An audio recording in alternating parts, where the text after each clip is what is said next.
Angela Fazio is an industry powerhouse who has overseen 40,000 homes sold and $9 billion in production. And Kristen Cantrell is one of the nation's most accomplished team leaders, helping thousands of agents build their businesses. They are passionate about educating, encouraging, and empowering moms in real estate. Our next episode starts now. Hey everyone, I'm Angela Fazio, and this is Moms in Real Estate. And I am Kristen Cantrell, and today I get the pleasure of introducing Jessica Lopez from California. And she is a big producer, and she is super cute, and we can't wait to hear from her, mom of 2 boys. And Jessica, why don't you tell us a little bit about yourself? Hi, ladies. Thank you for having me today. I am in Northern California, so inland of San Francisco area. Been in real estate for 6 years, going on 7, and really focused on my community and involving them with giveaways and different stuff, and just really enjoying what I do while wrangling 2 crazy busy boys. Isn't it crazy being a boy mom? So me and you share that. We have boys that are pretty much the same age, and I feel like every day is just such a shit show. I don't even know. Sometimes I'm just like, when I go to bed, I'm like, how did I just make it through that whole day? Oh my gosh. I mean, it's having them a year and a half apart was not planned. That first year is just insane, but I'm so happy. Now they're little best buddies, but some days I'm like, oh, okay, you guys are absolute maniacs. So you need to just go away. So this is awesome because you started in real estate with a newborn pretty much. So can you tell us what that was like? Yeah, I was actually pregnant and got my license pretty much at the same time. So my first deal, I think we closed a week before I had Grayson, who's my oldest. And I had Grayson in the wrap doing inspections at a few weeks old. I mean, it's so wild to look at now because it's such a blur. And I wish I had documented that stage a little bit more because it is so special that I was able to do both things at once. But it was also a little insane. Yeah, you have to be pretty brave. Some moms won't even bring themselves out of the house for weeks. Mm-hmm. So I commend you for that, just getting out there and getting stuff done. And when you forget, it's actually easier to do it when they're little like that. And then all of a sudden you have a mobile child and it's game over and you can't do that anymore. Well, and I think I'm going to kind of point out the baby carrier thing because we had a guest on Girl Educate Yourself. And one of the tips that she gave to moms in real estate with newborns was to have one of those baby carriers and just to be able to bring your baby along with you and just the freedom that it gives you. And I lived. Yeah, my kids lived in that thing. Which one did you have? Because she was giving, I can't remember what they're called now. Ergo carrier, I think. Well, so for the little baby, I had the Solly baby wrap. It's like SOLLY. It looks like just a long bandana type thing. It's not as intimidating. Try it. It actually is way more secure when they're teeny tiny and they're kind of really snuggled in there. And then as they got bigger, I switched to the Ergo. Yes. Oh my gosh. So did you have trouble bringing your baby with you with any fears about what are my clients going to think? Because I know a lot of women will think that, and I'm kind of all about you be you and you're going to attract people that you want to attract. So did you have any trouble with that at all? I do feel early in my career, I mean, especially, starting a family as I started this career, I did feel like I had to, maybe hide how young my kids were or not really address it. And maybe that was my own insecurities about being a new mom and new into real estate. And now 6 years later, I do feel like there's a little bit of a shift in the industry too of people want to know you and they want to know your life and support you. And now I'm much more open about that. And I wish when they were little that I hadn't thought that was holding me back, because if anything, Amy Gregory, who I work with at EXP, has taught me it's actually our superpower. Our superpower is that we're multitasking all the time. We manage so much on our plates, and to not hide that, because it's actually a very good strength that we do have as moms. Yeah, that's great. And you also had mentioned to us before that a way that you've built your business to be as successful as it is you participated in mom groups. What did that look like? So we had a local moms group that obviously as a new mom, and I was new to our area. I had only lived in our town for about a year. So I joined the group initially just to get some interaction. I mean, it's so lonely entering motherhood. And that quickly actually turned into people asking, if you worked, and kind of real estate would come up. And I realized just me being there and showing up authentically and getting the interactions for my son, which was great. It actually turned into a really great relationship building for me too. And I have a huge percentage of my business now that comes from that. And those times spent where I thought I was just hanging out and doing something for my son actually has really benefited my business. So it's been a huge win-win. And I'm really grateful for that moms group for so many reasons. So what do you think when you just started out, or even now, like what have been your greatest struggles in real estate?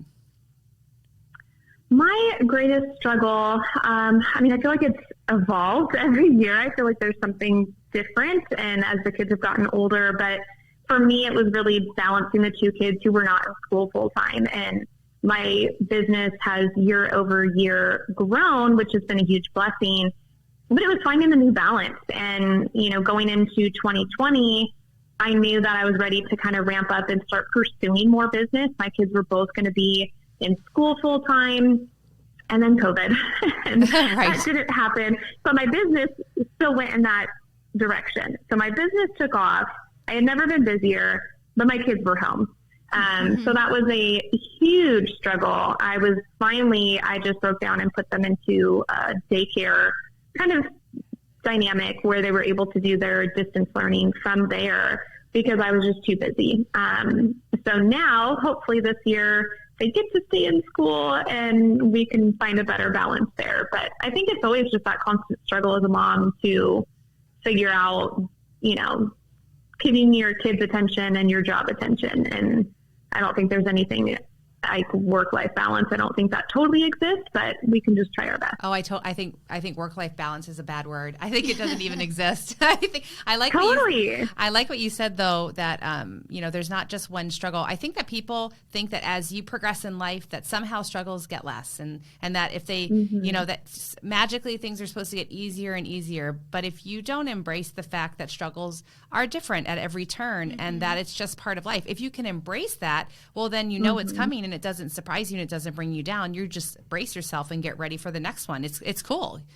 It's like embracing it. Who were we, Kristen? We were talking to someone recently who said it really great, kind of like, I'm not going to get it right, but it's about that embracing the struggle, like leaning into it, going, okay, this is the next thing. This is the next thing that God has for me. And I'm going to lean into it because that's the best way to handle it. It was Ashley Schuper. And she said, all right, God, what are we going to do? Let's do this. And it was do this. Yeah, let's do this and we'll figure it out. And I think that is so good to just be bold and face it. I can't even talk. Straight on. That's what I'm trying to say. Head on. That's head what you on. meant to say. Oh my gosh, I need more coffee today. Oh my gosh. So why don't you tell us a little bit of what has your victories been being a real estate agent and being a mother? My victories, really, I think just feeling like I've hit that career level that I strived for when I started. And it's a little surreal to feel like I'm hitting those numbers and at this level that I wasn't sure I would ever get at. So I think that's been a big victory that I need to thank God and really embrace that and not just shy away from it. Because I think sometimes we're like, oh, there's no way that I'm going to hit these numbers or be at this level. But just being persistent and showing up authentically, honestly, on Instagram and everything. I just try and truly be myself, and I've attracted those clients, and that means the world to me because those are people I want to work with. That's who I'm wanting to attract, and it's a more fun process for all of us. So I think just really recognizing that I can be myself and succeed in what I'm doing. Yeah, of course. That's I don't understand any other way to live, actually. Because, so talk to us about okay, your business started out with that moms group, and it's morphed, and obviously you must do something to keep in contact with them. Tell us a little bit about your strategy for keeping in contact with either past clients or your sphere, or what are some tips and tricks and advice? Because you've obviously done a really good job of that. How do you keep in front of people? Yeah, I'm working on my systems. That's why I think one of my pain points right now is, before it was easier for me to track everything, and now I have more past clients, and sometimes you forget about some of them. But for me, I have honestly like a whole spreadsheet, and I try and do at least, maybe not quarterly, but at least like 3 times a year, touch base with everybody. I'm a big gift giver. It's like a love language of mine, between closing baskets and all of that stuff. So I love to do pop buys and do something really intentional for my clients. And I think that's been a big thing for me. And honestly, just having relationships with them. I mean, I keep in touch with them on Instagram, social media, seeing them around town. So I think just the more true relationship you have with your clients, the easier it is to honestly stay in touch with them, because they're your friends now. You'll talk to them. So I was at a mastermind with a lot of top producers here in Arizona, and I was kind of laughing because we were going around the room, and most of the guys' struggles in there were like they were so transactional, and they kept going back to it's a relationship business, it's a relationship business.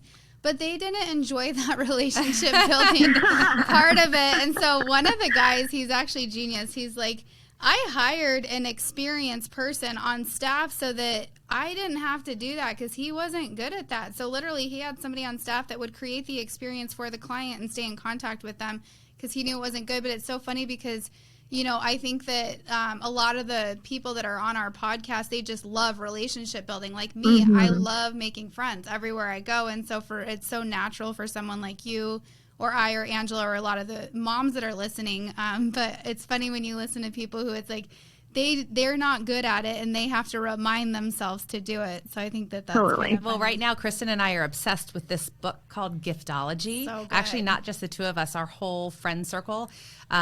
Did you send the first podcast? To who? I sent it to you. Yeah. Yeah, It was fantastic. So I don't know if you've ever read that book, Giftology, but it changed I actually just ordered it. It's so good. Oh, it's so good. It changed my whole mindset about the concept, and I love gift giving. I'm not very good at it in some ways, but now I'm understanding how to think about it differently.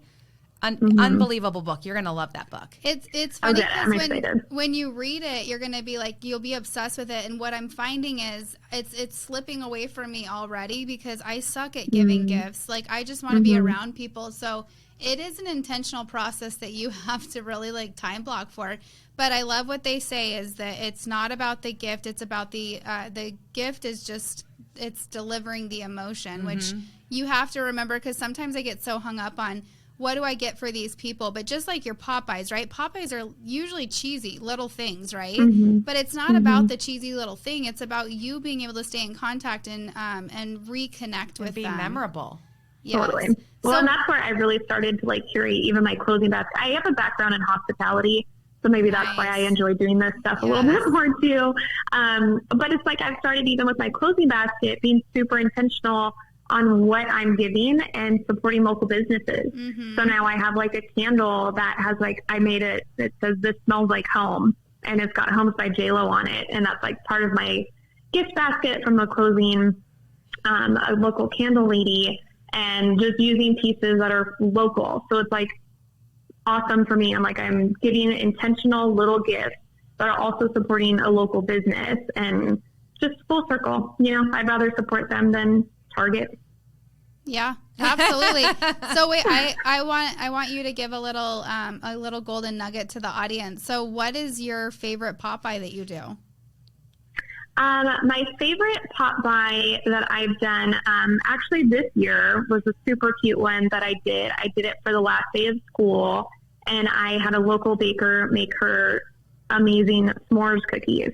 And I just put a little tag on it, like, happy last day of school, wishing you some more fun this summer.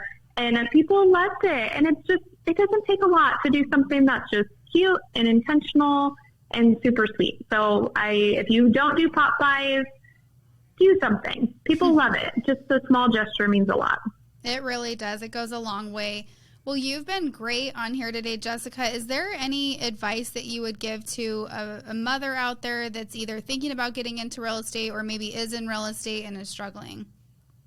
Yeah, I think my advice would be just to get out there. Don't even necessarily go to the play group or the event with the intention of pushing your business. Just show up. Just show up, build those relationships. It will naturally lead to business a lot of the time, which is really rewarding. But I think it all starts with the relationship building. And as moms, it's so easy for us to chicken out or not go to the mom's night out thing or just say that we're tired. But I encourage you to push yourself to do it, because years later, those relationships will be just a huge portion of your business if you do. I love it. Great just advice. show up. Absolutely. Yep. Even when you're tired, because as new moms, we're all tired. Always. Oh, there's so many times I didn't want to go. Even this old so many mom times I didn't want to go. I know. No. And then later I find out that person calls me because we went and talked at that event. So, right. it all serves a purpose, and we have fun once we get there. We just need to suck it up and go sometimes. That's right. I agree. Get up and go. I love it. Well, thank you so much, Jessica, for being on today and being so open with us about your business. We really appreciate it. Yes, thank you so much. Ladies. And thank you, our wonderful audience, for listening. We'll see you next time. All right, bye. Bye.